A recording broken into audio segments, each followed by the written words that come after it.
Just 2 weeks before our wedding, she came to me with a strange calm in her voice and a request I never expected. She said she wanted one final night with her former lover. We had spent nearly a year preparing for our life together. 10 months of planning, dreaming, reassuring each other through doubts, facing challenges side by side. Our home was ready, her dress chosen, and my family had poured time and money into making the wedding day perfect. By all appearances, we were secure, steady, and deeply in love. That night, she asked me to sit with her. I thought it might be something about the ceremony, maybe nerves, maybe even a suggestion for counseling, or one last romantic getaway before our vows. But instead she told me, calmly, deliberately, that she needed closure with a man from her past. Just one night, she said. No emotional ties, no lingering intentions. A clean ending so she could give herself completely to our future. I stared at her, trying to make sense of it. She wasn't crying. She wasn't confused. She spoke as if she were settling a business deal. I asked if she truly meant it. She said yes. She claimed it came from a place of honesty, that it was better to confront this need now than carry uncertainty into our marriage. She told me that if I loved her, I'd understand. But understand what, exactly? That the woman I trusted most wanted to be with someone else? That the man she had once told me had hurt her was now the key to her emotional clarity? I said nothing at first.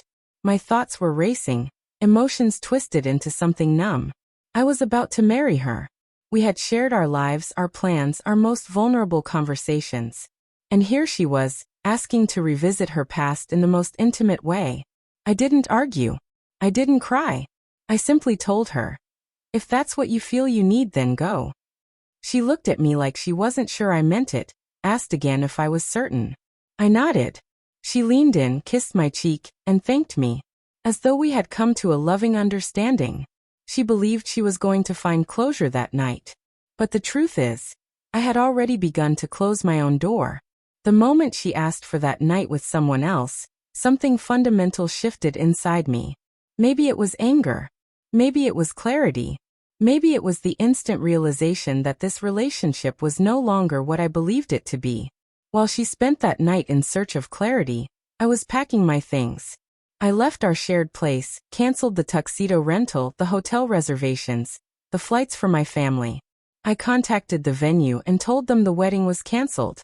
They asked if the bride would confirm. I told them she would understand soon enough. I didn't fight. I didn't yell.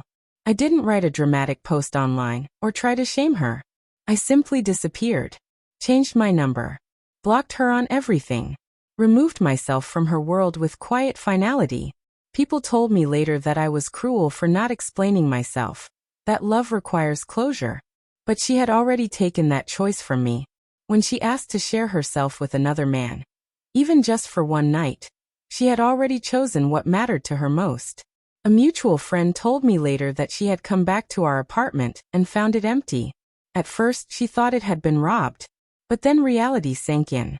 She reached out to my parents, sent messages to my workplace, and even posted online saying I had vanished without a word, that she had only made a single mistake. But it wasn't just a mistake. It was a conscious decision to value someone from her past over the life we had built. She'll never walk down the aisle in the dress she adored, never see the photos that would have captured our beginning. She'll never know exactly where I went or why I left so completely. Because when she chose to be with him that night, she gave me the only answer I needed. And in that choice, she freed me from ever having to be her husband.